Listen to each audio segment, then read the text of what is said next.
Okay, so next 35 minutes, we will cover the data of things. So my name is Vesa Tikkanen. You will get the slides at the end. There is a link. So let's go in. Sakke's session was full of numbers and kind of what is happening. I try to answer to the question what you should learn and what you should have an interest to if you are in a data space. We are not going too deep into technical things. Joni will take care of that on the next session. So we will cover what I see important on what to learn if you want to get employed on the data assets. Okay, so we will cover what's happening in the data. We will cover Fabric because, as Sakke said, that is the thing. If you want to be in Microsoft data space, you have to learn Fabric. So what that is, that's the kind of big thing there. And then kind of what are the skills we need to be successful in this era. So as we learned, data is the foundation of AI things. That's kind of data is the fuel or something, whatever that short sentence is. But what is happening is that the data in many places is scattered on all over the company. So we want to get more out of the data, but it's all over. It's not in one single place. So Microsoft vision still is that we should have one platform which would be a foundation of all of your data assets, and that's called a Fabric. Microsoft Fabric is a tool which goes from the kind of ingestion layer where you get the data all the way to the presentation layer and all the AI applications in the middle. Because what's currently how the data state is something like this. So we have few different applications in the space, so quite many of them, doing tiny things. They concentrate on something. And this is something from your career point of view also, that if you are a bit older, then you could probably have a career doing something, some technical thing that, hey, I'm good at that. I will kind of have my career doing that. And that is, I see that that's about to change. That we no longer kind of need knowledge of technical things, but not so many people, or not that much of people that we used to have. Because technically kind of my perfect example is the SSIS developer. You are developing SQL Server integration packages. You've been doing that 40 years, and you probably could still live with that until you are retired. But new generations, you cannot pick one tool that I want to learn that and be very good at that, because kind of this is changing. Kind of those tools are going away. Sakke mentioned about the coding. AI is helping on coding practices. You said that data is not heavily involved in the AI or something like that. Data tools are not. Data engineers aren't impacted as heavily yet. Yeah, that's what you said. So, but I slightly disagree. That's okay. Slightly is okay. Yeah, because data workflows, no matter whether it's a semantic model, report, ETL tool, some transformation, they are actually quite simple applications. Kind of, if you think about what Sakke builds every weekend, that's kind of huge applications doing a lot of different things. That's a complex one. but many data applications are actually quite simple. So AI is a good thing and a good one to actually produce those. So kind of learning how to do an inner join with some cross-filtering on the SQL, yes, it's a good skill, but it's so kind of technically solvable thing that AI is good at that. So I would say that we no longer need kind of not so many people. We need to debug and solve those problems somewhere, but not everyone is solving those problems. So what could make more sense is that you would kind of have a general knowledge of the business and kind of how the key metrics of what your business is doing. And that would make much more sense when getting hired or employed. Fabric, this is a Microsoft. I added this when Sakke was having the keynote because I also wanted to have some metrics here. So Fabric is heavily used on all of the organizations, big organizations out there. Also small ones, scales from small to large. So it doesn't depend which kind of part of the company size you are in. So regarding your knowledge or kind of what you should learn, if you understand the business, kind of how we calculate our profit, how we kind of predict our costs, what's the mathematical model behind that, it makes much more value to the organization than actually knowing that, or kind of listening that the actual bullet points that, hey, implement this type of SQL statement, because that can be replaced. That's something that is easily replaceable because a kind of data applications or those workflows are so simple that they can be done with the AI. So what you should learn, what's there for you to learn? I would say that you should have broader knowledge of the tools. That kind of, if we think about the Fabric as an offering, I said that it's coming from the data ingestion, your data ingestion, all the way to the presentation. So we need to know that what does what tool do, kind of what is good for it. Because if that's where we can then guide and have the AI to help us, that how to build that specific PySpark notebook or how to build that specific SQL statement on the workflow. But we have to know kind of how that evolves. I could argue that if we take the whole Fabric estate, then that's so complex application that you cannot just prompt engineer that, hey, give me this whole thing. You need to know the workflow in general. But then if you kind of slice those into smaller segments, then the actual coding is something that AI is good at. Mathematics is not going anywhere. And I was so surprised. This is a long mathematics exercise from yesterday. I have a son who is graduating from high school this spring, so he was in this test, and I then went after he came home to the ylioppilastutkintolautakunta's website and looked at what were they asking for. And they have questions where you write code or you can write a Python application to answer the code. And I think that's fascinating because kind of it's no longer just that calculate this derivative or this integral or something. They are having coding aspects there, but the mathematics is not going anywhere. So that's something that if you know how to calculate things, you are much better guiding the AI also to do those things.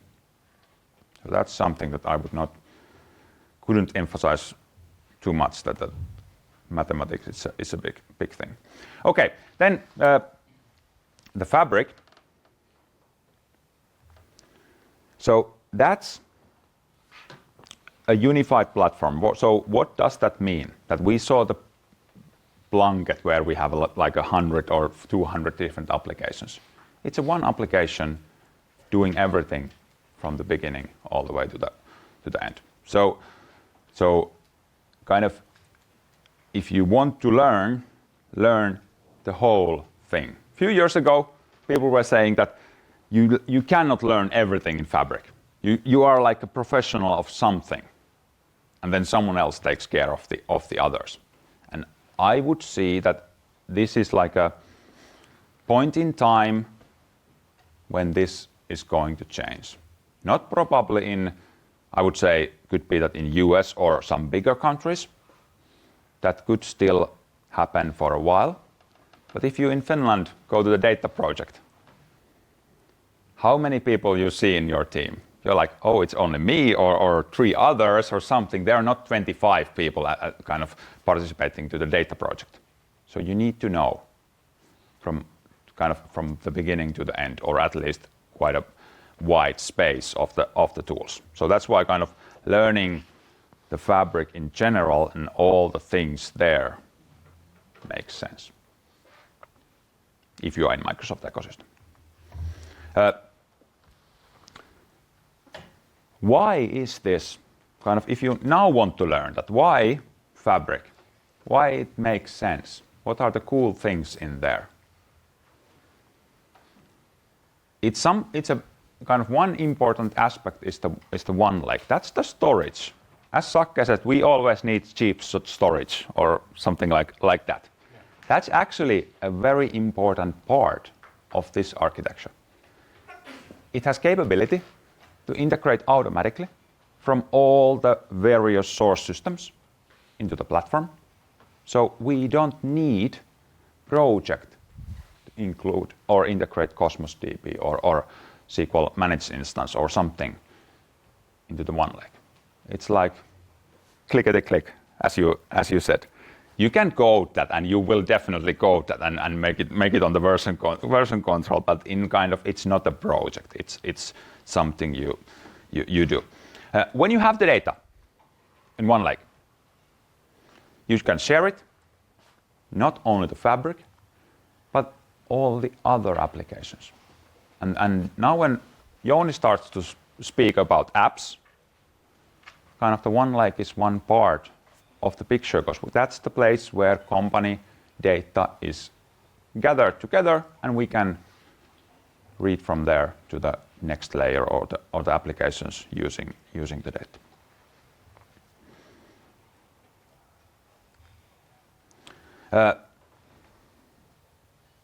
This is also an important narrative or kind of important way of thinking in today's data world.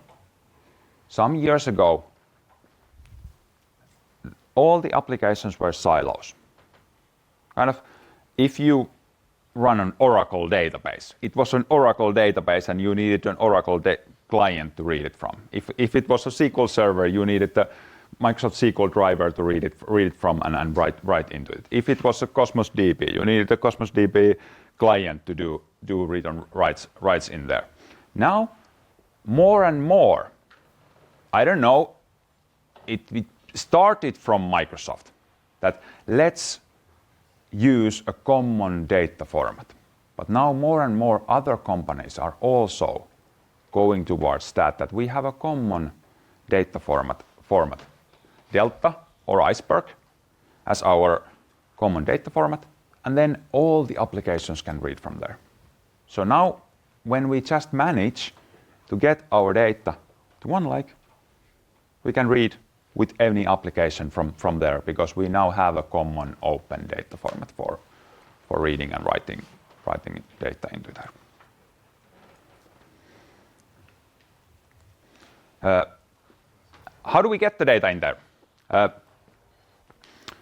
In Fabric, there are, I would say, 2 very good features. First one is the mirroring. So what mirroring does is that it defines a protocol. How do you get data in to the one lake? Microsoft has implemented some of the sources. Partners and competitors have implemented some of the sources. And then there is an open API for you to implement your own data for doing the integration. But when the mirroring happens, your source system automatically sends all the data to one lake. So no more requirement for the heavy ETL process where you code the integration from the source system to the one lake. So again, kind of, if I would be SSIS developer, I would be very frightened about this image because that was my task. My task was to read from the source and write to the destination. But now mirroring does that for you. If not mirroring, we have another tool, which is a shortcut. And this is a data virtualization. So now we don't copy the data from source, but we point to there somewhere. So imagine that you have a data in AWS, because some of us have, and you want to use that on your other applications. You can create a shortcut from one lake to AWS. It's immediately available, virtual, but available in one lake. And all the other tools can use it. Like it was local. So kind of transferring the data, when we just somehow get it to the one lake, then everything can use it, and mirroring and shortcuts are a good way of accessing the data from sources. For shortcuts, the data in the other side of the shortcut is not always in a perfect format. And that was the kind of key thing for data engineering, that, hey, I will read the data source and transform it to the proper format. But now, and this is one of those kind of tiny applications where I see AI value in, is that you can actually define that with the prompt. That, hey, there is an Excel sheet, read from these slides or sheets and make two tables out of it, or something like that. I have a customer who is recording customer calls. So customer calls are when you call to the call center, they are saved as an MP4 format or MP3 or something like that. That disk where the MP4s are is shortcut from one lake. We have a shortcut transformation, reading the MP4, exporting the text output of it. Then it's text. We have next shortcut, extract the product IDs and all the outcomes, kind of what DAX that are mentioned in the call. And then we have a tables, but kind of zero coding in there. Not something that you could ask AI to do as a whole, but when you understand that, hey, I need these steps, then the steps are actually something that are very kind of technical in a way that you can implement. Yes. Can I ask a question? Yeah. I'm a student, so I'm doing a project of data engineering right now. So just I had a query, like I'm using Copilot and Power BI. So I think this is the data agent. So what is the basic difference? How it can help? Like the Copilot is also doing. So how can a data agent do the project? Like I'm doing a project right now, calculating CDF, PDF, and hypothesis testing, and Copilot is helping a lot. Yeah. So how can a data agent help a lot, and what is the basic difference of the queries? Yeah. Okay. So if I understood your question correctly, is that you are now doing pure or fully Power BI solution. You are basically having a Power BI and inside the Power BI you have a Power Query, so M application basically reading from the source. And then what you just said is that you're using Copilot to produce those transformations. So those one steps that, hey, I'm reading from that file with my Power BI desktop, I don't know how to read, Copilot can help me on implementing that tiny part of the workflow. And that's actually exactly what I meant, that's where I see the AI benefit happening. And now when talking about this technique would be that, and I have a demo at the end, that this technique is that you could, instead of using your Power BI desktop, you can do the same things on the Fabric platform. And then the difference there is that then it's scalable, deployable, kind of productionized in a way more than in your Power BI desktop. Plus, that in your Power BI desktop, when you read the data, it becomes to your semantic model. Kind of, it's inside your Power BI. And you want to use it somewhere else.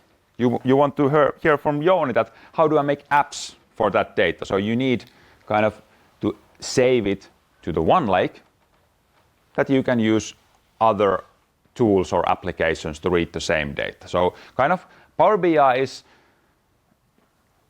this Microsoft official event. It's like a gateway drug for you to get into this thing, so that you kind of you get easily access to everywhere.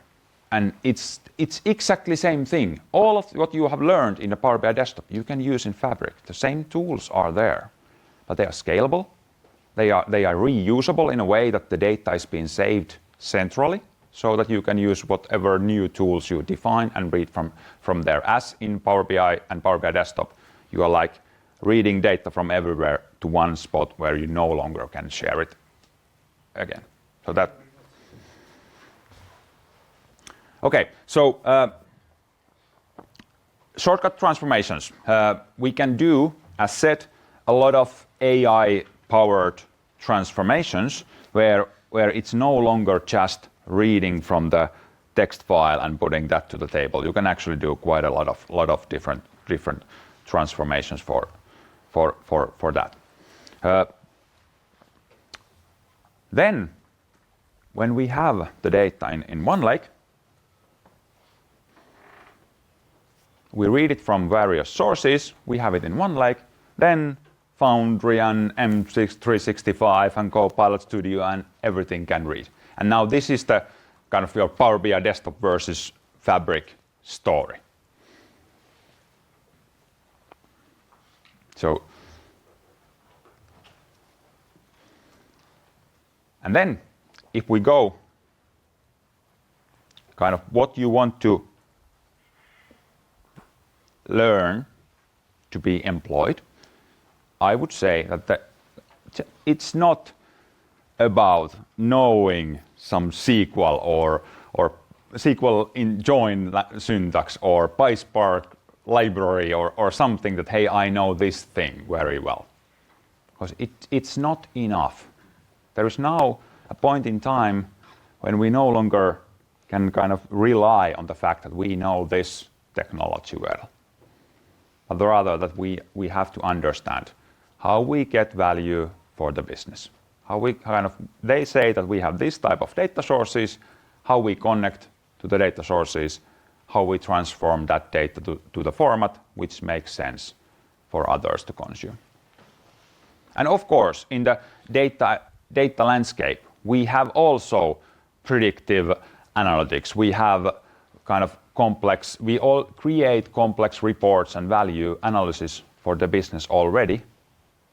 But like today, kind of I was talking only that what the data, if you want to work with the data, how that landscape works. But there are opportunities on data landscape to be kind of working purely on AI for predicting or kind of finding internals from the data someone else has brought to the system.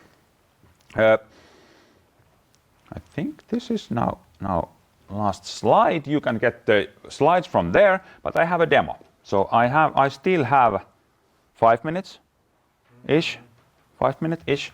So I can show you what I meant. Actually have 10, but 10. Thank you. I have 10. 5 for questions. 5 for questions. 10. 10. And then 5 for questions. No. Here, I should have. Oh, it was there. It was already there. Thank you. I have Fabric. And I want to integrate something very weird into my system. So I want to building price index from Statistics Center of Finland. I want to get that data into my system because for some reason I, for example, forecast my revenue so that if the pricing index goes up, I could, in my business, I could sell things or my services a bit higher price, for example, or something like that. But I need that data. How can you get that data into Fabric? There will be a tool for reading all the different open data sources. You create a new item with the open data reader. You open it. I have already created that. And you can choose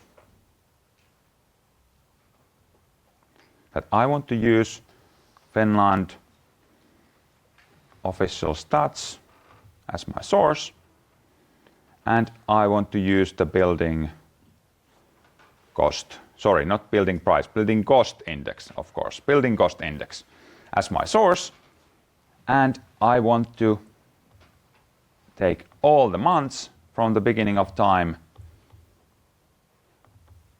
I will take all the different base points because they calculate the pricing index so that 100 is a base point for different years. So that if you take the 1990, it's already like 50% up or something, and I want all the measures. Then I just click OK, call it like demo building price index or something like that, and then I will create that. What happens is that it created, where is it? There. It created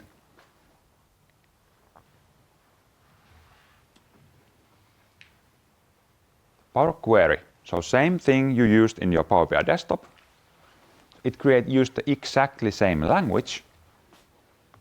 I need to configure the connection. Anonymous connect, yes. And went to the Statistics Center of Finland's database and read it from there to my Fabric, and now I can save it to OneLake. So kind of various. This is an example. This tool I showed will be available in Fabric as an extension, free extension, like in a few weeks. So you can integrate to any public data source that is supported. But kind of having or integrating things into the Fabric is quite simple. But kind of, I could create a mirror for my ERP, I could shortcut to my SharePoint, and then I can read the public databases automatically. And I have all of them in tables in my OneLake. And then I can easily share them to the next use case from there. Good.